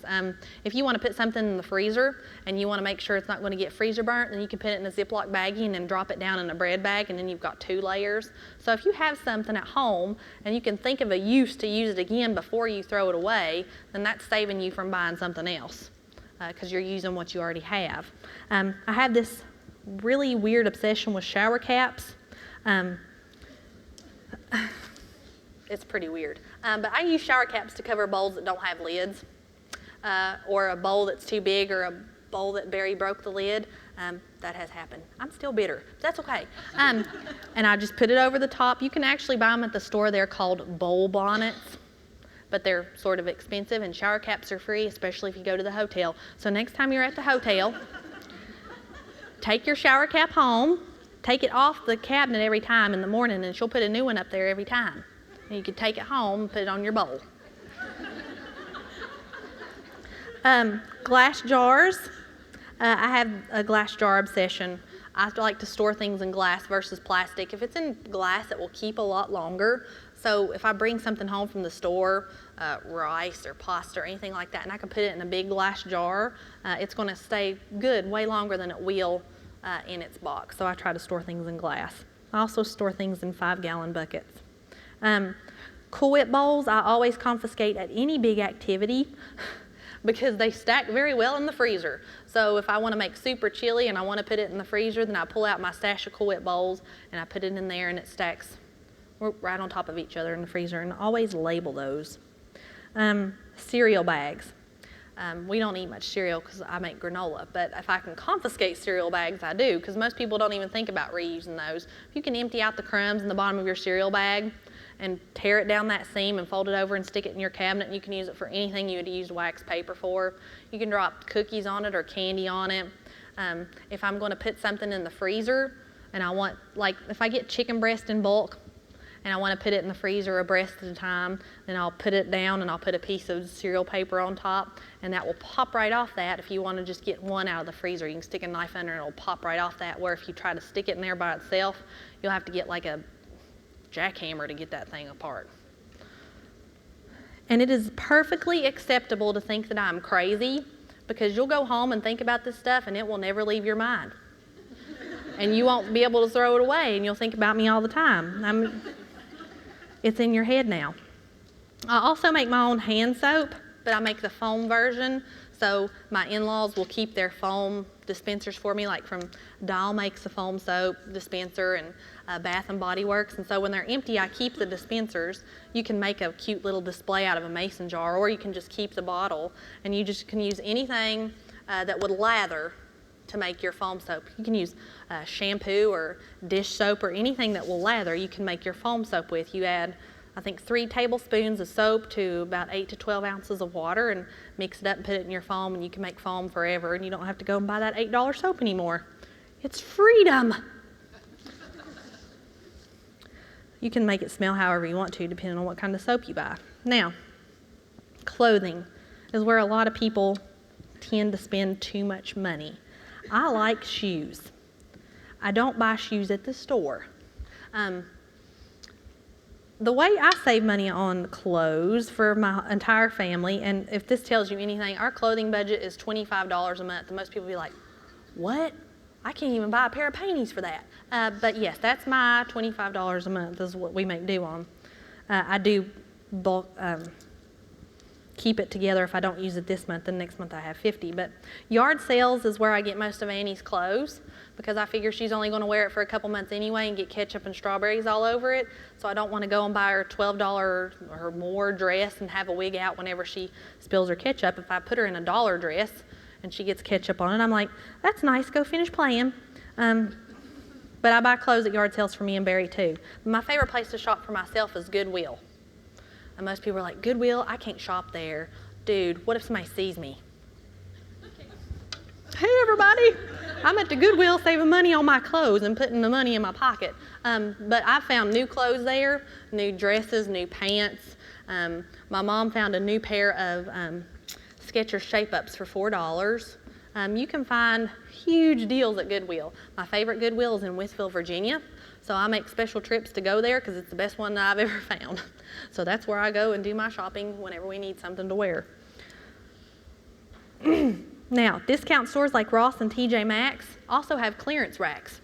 So I shop the clearance at the clearance. So I just zoom, I'm just purposed. I don't even look, I just go straight to the clearance rack, and that's where I shop. I find great stuff there. Regular stores, if you have to shop there, I hear that happens to some people. You can shop the clearance rack for the next season. So if you have children, you can go and shop the fall clearance, but you buy their next size up for like $1 or less most of the time, especially at Belk. You can find cheap clothes at Belk for your kids. You put them in a box, you stuff them under the bed till next year. If you can get it for $1, honey, you can find somewhere to put it. Hopefully don't buy for yourself a size up, just your kids. Craigslist is, most people don't think about buying clothes on Craigslist, but I found when I was pregnant with Annie, I found my entire maternity wardrobe in one place off Craigslist because a lady wanted to get rid of all of it at one time. So I just went, I bought her one big box. When I counted it out, I ended up paying $1 a piece for everything. All done, all in one. You can find people giving away on Craigslist wanting to get rid of kids' clothes and adult clothes and all sorts of things. Consignment sales, especially around here, there's 2 in Abingdon that you want to make sure you don't miss. She cycle it for women, and we cycle it for kids, and if you're a man, I'm sorry, you can't cycle it. But I buy a lot of Annie's clothes there too. If I haven't found them during the summer at yard sales, then I know I can go to We Cycle It in the fall and get whatever she's going to need for the next size up. Free Cycle is a program through Yahoo that you sign up with your email, and you can get stuff for free from there. So that's the stipulation, you cannot charge, it has to be for free. You'll get an email, somebody will say, it could be clothes or it could be, Lord, I've seen them give away stuff, a non-working yada yada. But people will give rid of, I have a whole bag of size 4 shoes, if you want them, come and get them. So all you have to do is go and get them in order to get them for free if you're the first one to respond. Most of the time you don't even have to see those people. You can just say, okay, I'm coming by, but I don't know when, just leave it on your front porch, and they'll leave it on your front porch, and you go by and get it like a thief in the night, and you don't even have to see them. If there's something you want to get rid of and you don't feel like taking it to the trash, you can put it on Free Cycle, because I'm here to tell you right now, somebody wants your trash. I mean, it's inevitable. You can say, I have this bag of belly button lint, and somebody will come and get it. All you have to do is put it outside your door and say, here it is, come by and get it, and they'll come by and get it every time. It's a miracle. Okay, eating out. We don't eat out a whole lot because I'm weird and I like to cook at home. But if you do like to eat out, always make sure you sign up for the restaurant clubs where you're going to eat. Most of the time, the first time you sign up, they'll send you a coupon for something for free. And then sometimes they'll send you coupons at your birthday after you've been there a year. I know Captain D's is really good about sending them to you on your birthday and after you've been on your year anniversary. So always check that. Restaurant.com is a good place if you're going to be out of town. We don't have many options around here, but they sell about % off gift cards for restaurants. Like some of them's 80% or more. You can get them for super cheap. Retail Me Not is a good place to look if you're going to order food offline or anything, but you can get pizza coupons there. If I'm going to buy something on the internet, I always check Retail Me Not before I check out. So if I'm on jcpenney.com using something, I'll go to Retail Me Not first, and I type in JCPenney, and if there's any coupon code available anywhere, they'll give me that list. They'll say, here's a coupon for free shipping, or here's a coupon for a free t-shirt, or here's a coupon for 10% off. So always check Retail Me Not before you check out, but I've also found pizza coupons and stuff like that on there. Always be on the lookout for places where kids eat free. If you have kids, if you don't have kids, forget I said that. Now, pack or stay home. Just because you're going to be out and it's going to be dinner time doesn't mean you have to go through the drive-thru, honey. If you have some bread and sandwich meat at home, make yourself a sandwich and put it in a lunchbox and stick it in the car with a cold pack. And then whenever it comes around to lunchtime, pull off the side of the road and have a picnic. My mom always did that when we were growing up. I'm doing it now for Annie, and she loves it. She thinks I'm super mom, especially if it's warm outside and we can stop somewhere at a park. You may think you're going through the dollar menu aisle, and you're like, I only paid dollars make dollars. Dollars add up. So going through there versus keeping something you already had at home and putting it in the lunchbox, you're saving that money. Ask for a gift card for your birthday and Christmas. Barry and I do this at Christmas every year. And then we have gift cards during the year whenever we feel like we want to go out to eat. If you're not old like me or boring, actually I'm probably more boring. I'm boring and I don't use the entertainment book, but if you like bowling and putt-putt and all that, the entertainment book might be a good option for you. The later in the year you wait for it, the cheaper it gets. So don't buy it on January 1st. Probably still don't buy it right now. Free stuff. Around here, there is a plethora of free stuff to do. Do not think you have to spend money to have fun. You can have fun for free. I know, it's shocking, but you can. You can go to the park. You can go to the library. You can go to a free concert. Around here, we have tons of stuff to do for free. You just have to look for it. Pack a lunch. Your kids will be amazed at your creativity until they're a little bit older and they think you're weird. That's okay. I'm used to being weird. I've been weird since I was born. Now, this is my favorite part, but I don't spend too long on it because I realize that most people fall asleep and want to cry. But I'm huge into budgets. Barry and I had our budget on day one of our marriage, and we took it when we went on our honeymoon. So I've not been married without a budget thus far.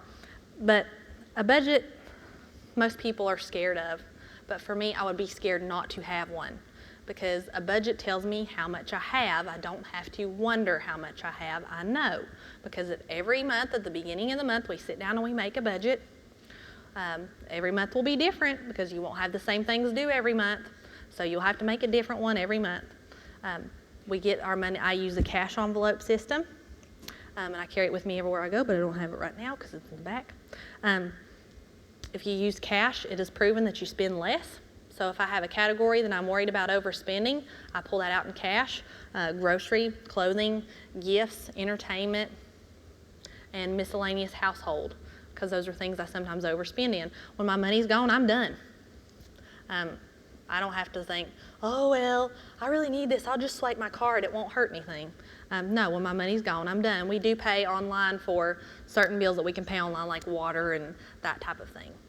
But anything else that we get out in cash except for Gas. We do budget for gas, but since gas varies so much, we don't know exactly how much to get out in cash, so we budget over for gas, and we use our debit card for that.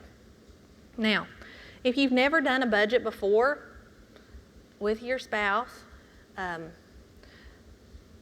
you're going to fight, okay? You're going to call each other names. It's not going to be pretty. The neighbors might even call the law, okay? It's going to take about 3+ months for y'all to stop fighting about it, but budget, it will work itself out. Barry and I never fight about money anymore. I mean, we've worked it out. We know what we're doing. It's a good communication between you and your spouse. You work it out. You know what you're doing. Even if you don't have a spouse, you still need a budget. Even if it's just you, it doesn't mean you don't have to have a budget because you're not accountable to anyone else. You're accountable to yourself. So you need to have a budget no matter what. But it is weird because most people won't expect you to have a budget. Every time I pull out my budget envelopes, people look at me like I've grown a second head. It is weird, but later you'll be the one weird whenever you're sitting pretty and all the people your same age are worrying how they're going to pay their bills. So it's okay to be weird now so that later you can be weird again. You'll just be weird your whole life. My bumper sticker says, dead is normal, be weird. But if you don't know how to set up a budget and you're about to snore or cry, if you sign up to get my daily emails, which is on my website up at the top on the right, Barry has actually written a book about how to set up a budget. It's got forms. It walks you through step by step and teaches you how to get it done. And I'll send that to you for free whenever you sign up to get my emails. It just comes to you. So all you have to do is read it and put it into practice, print out the forms, and you're ready to go. I would encourage everyone to live on a budget. Now, yay, I've got 26 minutes. Okay. Meal planning. I'm always asked to talk about this. I'm a meal planning junkie. I find that planning meals is frugal because you write down what you're going to have. You don't end up running out to the grocery store at the last minute to buy a bunch of extras or calling in pizza or ordering Chinese because you've written down what you're going to eat and what you have, okay? To eat frugally, eat in season.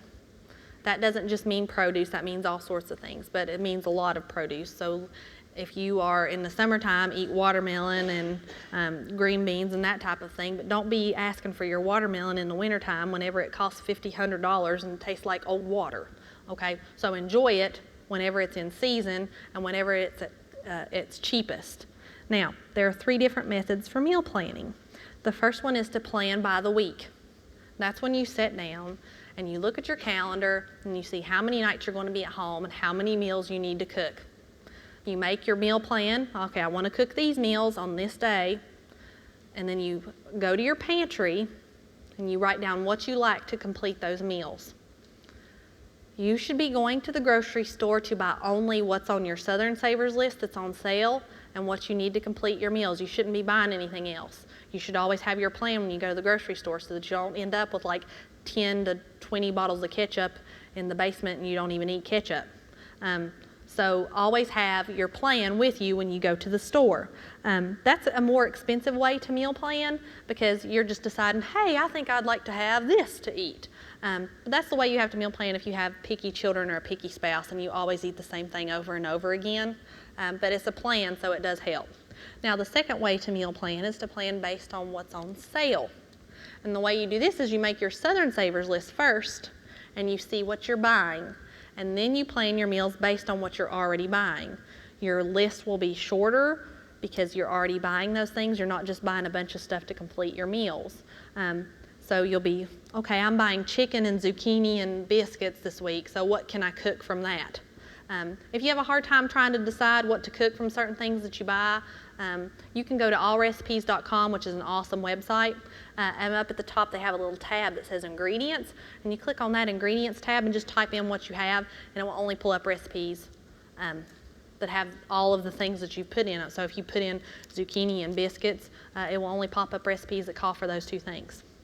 I like allrecipes.com because they review their recipes at the bottom, so it can get 5 stars or 2 stars or 1 stars, and always read those because you don't want to make a recipe where somebody left a comment, oh my gosh, this tasted like butt and I couldn't get my dog to eat it. You don't want to make that. You want to skip on to the one that got 5 stars and was like, this is the most best awesome thing I ever made. So that's what you want to cook. So look for the 5 stars, not the 1. Okay. Now, that's going to be your cheaper method because you'll say, I'm buying this already, so I'm going to cook from it. You'll go to your pantry to write down what you like. Your list will obviously be shorter because you're already buying some of the things. Now, the other method of meal planning is where you shop during the month and you're buying what Jenny from Southern Savers is telling you what's on sale. And then you get a good stockpile, and then you do freezer cooking. Freezer cooking is where you take 1 or 2 whole days and all you do is you cook all day long. Your goal is to get enough meals for a week, most of the time for all month. And most people are like, gosh, I don't have that much time to invest. But when you think about how much time you're saving later by spending 1 day cooking for all month and putting it in your freezer, the time savings are absolutely phenomenal. I like to cook every day, so I don't freezer cook per se. But there are several great cookbooks out there. I've seen them at the library that give you great ideas for meals, casseroles and soups, chilies, anything like that you can put in the freezer. You can pre-cook it or you can fix it and put it in the freezer and then pull it out later to be cooked. Just whatever is going to work best for you. You can buy the foil pans and put it in there and that will be already ready to cook, or you can just let's say you were going to make a casserole, so you could use your glass dish but line it with parchment paper first and then put your casserole in it and then stick it in the freezer, and whenever it's frozen you can pull your dish back out and pull the parchment paper out, fold it over and put it down in a bag, and then whenever you're ready to cook it later, it will just slip right back down in that same dish because it's already molded, and then you won't have to wash dishes later because your dish has been covered. So that saved you a lot of time too. You can put things in Ziploc bags to freeze. If you do, put them down in there and get all the air out, lay them flat on a cookie sheet and stick them in the freezer. When they're frozen, pull your cookie sheet back out. They'll stack very well because they're flat on the bottom now. Like I already said, Cool Whip bowls are great for freezing things.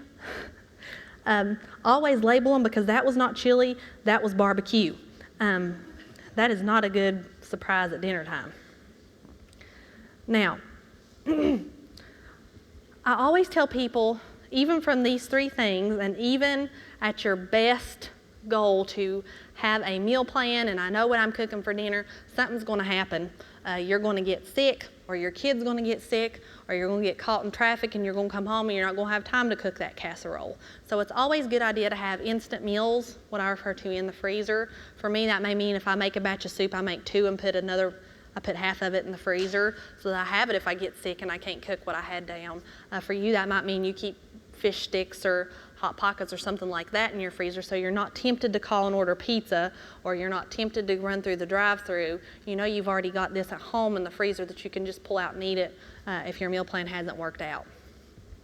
And it will happen, especially if you're not prepared. Now, stockpiling. Okay.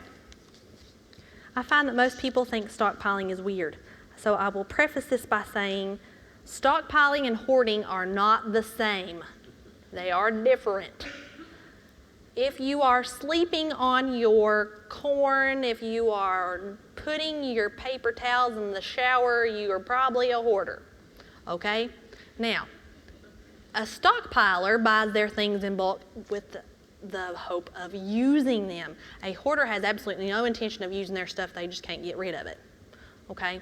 Now, stockpiling for me is smart. I grew up on a farm. Barry's parents stockpiled, so it's just normal for me. Whenever you grow up on a farm, you don't grow beans enough to do you for 1 week. You grow beans enough to do you for the whole year, and then you put them in the freezer. So most people don't think about that most people don't think preserving food is stockpiling. It's the same thing. That means whenever you find a deal on toothpaste, you don't just buy 1 tube because that's what you need right now. You might buy 3 or 4 so that later when it's not on sale, you have 3 or 4 that you bought when they were cheap or free so that you don't have to go out and pay full price for them. Now, I do realize that most people think stockpiler, woo! I'm not sure what that is, but it sort of gave me the freak out. It's a bug. A flying bug. Okay. I'm not seeing anything because I didn't use my register awards on liquor. Now,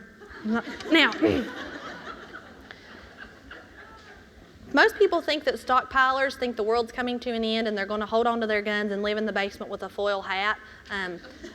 But that's not the case. Stockpiling is just smart because it means you're planning ahead. Most people will tell you should be stockpiled for at least 3 months. I usually aim closer for 6 months on most things that I know that will keep.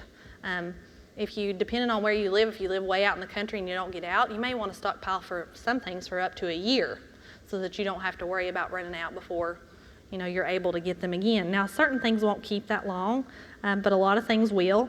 I buy things in bulk, and that's how I save a majority on my groceries. I store things in the freezer and in 5-gallon buckets with lids called Gamma Seal lids, which keep air and bugs and everything out. They're a very tight fit sealing lid. Now, common stockpiled items: canned vegetables, beans, and tomatoes. Also, dried beans keep for a very long time. They're good to have around all the time. Condiments, pasta, rice. Pasta and rice will keep longer if you can keep them in glass or if you don't store them in the bag or box that they came in. Okay, if you can put them in something else or even down in a baggie, a Ziploc baggie that's in the bag, if you can get them out of that bag, they'll keep for longer. Canned milk and dried milk, oatmeal, popcorn and nuts. I buy nuts whenever I can get them on sale and always stick them in the freezer so they won't go rancid. You can put just about anything in the freezer to extend its shelf life. Flour, sugar, cornmeal. You have to be a little bit careful with cornmeal so it won't get buggy. Always try to put your cornmeal in glass. Always, because even if you have cornmeal this is gross. If you have your cornmeal in glass and it breaks out in bugs before you can use it, your bugs are contained in the glass and they won't get out and get in all your other food. I hope I didn't just gross anybody out because it is almost lunchtime. Frozen things, vegetables, meats, cheese. If I can find a good deal on cheese, I put it in the freezer. People are like, that is weird. I always buy in block because if you can get a block of cheese and shred it, an 8-ounce block will yield more cups than an 8-ounce bag of cheese every time. So you get more for your money if you buy it in block and shred it yourself. It's not coated with cellulose either, so you're not paying for that weight. If you freeze it and then try to shred it, will it crumble? Yes, it will. But if you're going to put it in something and it's going to melt, I don't really care. If you're going to put it on a cheese tray, probably should buy fresh because it will look weird and all those crumbly on the cheese tray. You could tell people you did it on purpose. You can also freeze milk. Most people don't think about that. Juice. If you're going to freeze liquids, always pour some out first. Be very careful when freezing it because exploded orange juice in the freezer is not fun to clean up. Or so I've heard from other people. Coffee. Most people will say you shouldn't freeze coffee. If I can find it, most people would say you should use your coffee within 2 weeks of grinding it. I'm cheap. So if I can find a good deal on coffee, I'm going to buy more than 2 weeks worth at a time, and it will keep longer in the freezer than it will on the shelf. But if you're a hardcore coffee person, only buy 2 weeks at a time, but I'm sort of cheap up. I already said that. Creamer you can put in the freezer if you buy those, especially if you like the Christmas creamers because they'll keep for a long time. That way you can get them for clearance after Christmas. Now, stockpiling is buying multiples when you can get them at their lowest price. And that is so later, when you run out, you don't have to go back to the store and spend a buttload on it because you have to pay full price because you ran out. I have people will say, oh my gosh, Stacy, I went to the store and I found this awesome deal on ketchup. And I'm like, that's great. How many did you buy? And they're like, I bought 1. Really, honey? Will you use more ketchup in a few months than just 1 bottle? If yes, then go ahead and buy 2 or 4 or 10. Or if it's a vegetable at your house like it is at mine, buy as many as will fit in the buggy. So buy multiples so that later you don't have to pay full price. Now your goal, here's your goal with Southern Savers and shopping sales. Your goal is to eventually only go to the grocery store to buy what's on sale and what you need for your perishables for the week. You don't want to have to go to the grocery store every week and buy peanut butter. You don't want to have to go to the grocery store every week and buy a bag of flour. You want to have that stuff at home that you bought whenever it was cheaper so that you have that freedom that you don't have to pay full price for anything. So you want to be able to have it at home, and that also helps with your meal planning because you have a lot of your necessities and your stockpile at home. You don't have to go out and buy it just because you decided to cook spaghetti and you don't have spaghetti noodles. You already had them at home. Now you have to remember that sales are cyclical. You may have a sale on pasta and you can get it for 50 cents a box. It may be a while before you find that sale again, so should you just buy one or should you buy several that will do you for a while until you might find that same sale again? Certain things are cyclical and they make sense. For example, at Thanksgiving, obviously baking supplies are on sale and canned pumpkin and that type of thing. They're not going to be on sale again until next Thanksgiving, and canned pumpkin will keep for a year. So whenever I can find it for 79 cents a can, I usually buy 10 or 12 or heck sometimes 20. We like pumpkin because I know I'm not going to be able to get it again until the next year. So buy them whenever you can get them, whenever their sales are on. For now, Jenny at Southern Savers says that she thinks that sales cycles run about every 6 weeks. I found around here that's not true. It's about every 3 months around here. I don't know if it's in bigger cities or where she lives. So that's why I like to tell people, try to plan for at least 3 months. How much will you use in 3 months? Especially for pasta and that type of thing that keeps for a long time. Buy for at least that much in advance. And people wonder, Stacy, you live in a townhouse. Where do you put all this stuff? Is it at the foot of your bed and in your closet? No, I have 2 sets of storage shelves that sit beside my car in our garage in the basement, and that's where I keep everything, on those 2 shelves, and you'd be surprised how much you can fit in on just 2 sets of shelves. I have several friends who have to keep theirs in the kitchen, and they use totes that stack so they don't look trashy. You've not got food everywhere all over your house, but you just got them in your totes in your kitchen. So, anyway, that's what I have. I forgot to go over this part. Everybody should have picked up one of these whenever they got there. If you didn't, you can get it whenever you go out. You got a little magnet. In our neighborhood is a local service, and it's only local, and that's why I like it. You can buy or sell things on there or list your yard sales, and the reason why I like it is because you can buy used things like I was going over for clothing, and you don't have to worry about it on Craigslist or how far away is this, or it's local because this is based out of the Abingdon area. So this is a real good service for all local people. So I thank you very much for coming. I think they're going to turn off the video in a second and then I'll answer questions. So thank you for all my online friends.